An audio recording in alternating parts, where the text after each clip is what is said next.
आज जंतर मंतर पर कुछ युवा खड़े हैं, हाथ में एक मांग है आरक्षण हटाओ। लेकिन मेरी नज़र में ये कहानी आज के जंतर मंतर से शुरू नहीं हुई, इसकी शुरुआत बहुत पहले हुई थी।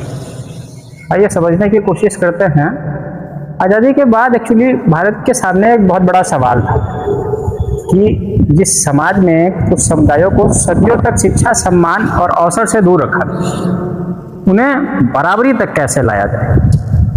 इसी सोच के साथ संविधान ने सामाजिक और शैक्षणिक रूप से पिछड़े वर्गों तथा SC/ST के लिए विशेष प्रावधानों का रास्ता बनाया।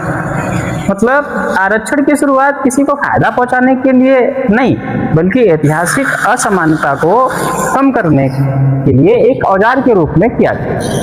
फिर आया 1979 का मंडल कमेटी। इसने सामाजिक और शैक्षणिक रूप से पिछड़े वर्गों की स्थिति का अध्ययन किया और OBC के लिए 27% आरक्षण की सिफारिश।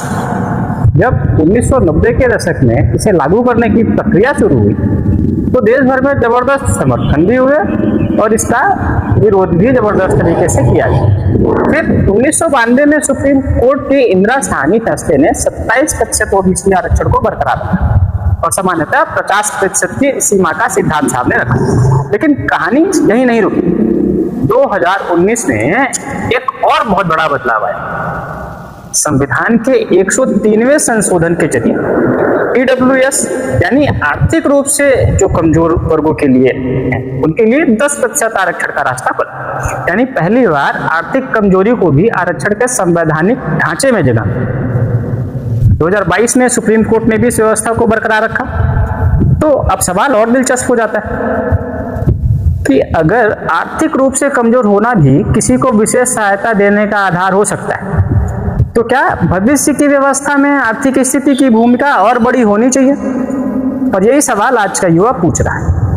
और 21 और 22 अगस्त 2026 को यही सवाल जंतर मंतर तक भी पहुंच गया। प्रदर्शनकारियों की मांग सिर्फ आरक्षण हटाओ तक सीमित नहीं है। वो जातीय आधारित आरक्षण की समीक्षा, आर्थिक आधार, क्रीमी लेयर और पूरी आरक्षण नीति पर व्यापक समीक्षा जैसी बातें उठा रहे हैं। और मैं भी इस सवाल से जुड़ा हुआ। मैं ब्राह्मण परिवार में पैदा हुआ हूं, लेकिन आज सिर्फ ब्राह्मण बनकर बात नहीं कर रहा। मैं उस युवा की बात कर रहा हूं जो सुबह उठकर पढ़ता है, एग्जाम देता है, सालों तैयारी करता है, और फिर भी उसके मन में एक सवाल रहता है कि मेरी मेहनत और मेरी पहचान में से फैसला किसका होगा। लेकिन यहाँ मैं एक बात साफ कहना चाहता हूँ, मुझे किसी गरीब बच्चे का हक नहीं छीनना। वो SC हो, ST हो, OBC हो या जनरल हो। अगर बच्चा गरीब है